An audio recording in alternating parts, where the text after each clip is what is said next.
जाएंगे। बिलावल भुट्टो जरदारी ने तर्जुमान पाक फौज से कौमी सलामती कमेटी के इजलास के हवाले से वजाहत तलब कर ली है। दफ्तर खारजा और वजारत दिफा से भी कौमी वजाहत तलब कर ली है। वज़ीर आज़म इमरान खान अपनी बगावत को जवाब देने के लिए बैरूनी साजिश का वावेला कर रहे हैं।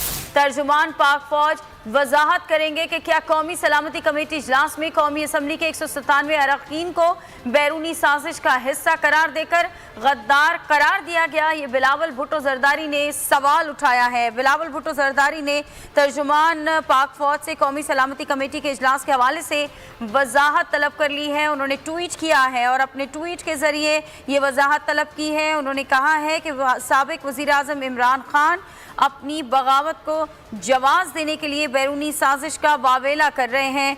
और साथ साथ बिलावल भुट्टो ने अपने ट्वीट में ये भी कहा है कि तर्जुमान पाक फौज वजाहत करेंगे कि क्या कौमी सलामती कमेटी इजलास में कौमी असम्बली के 197 अरकान को बैरूनी साजिश का हिस्सा करार देकर गद्दार करार दिया गया है।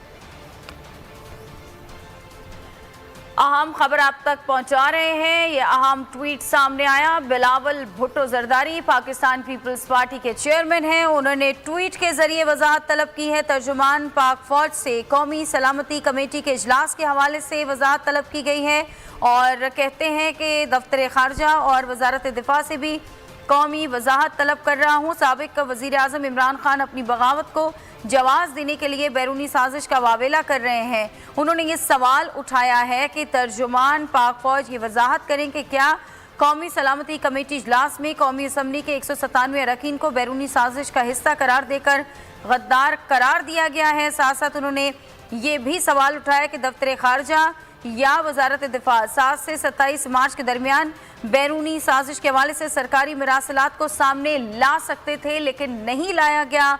और उन्होंने लिखा कि यकीनन इस सतह की साजिश को बजाय सिफारती मरासले को हमारी अपनी इंटेलिजेंस एजेंसियों के जरिए बेनकाब होना चाहिए। इमरान खान की अना पाकिस्तान से ज़्यादा अहम नहीं है।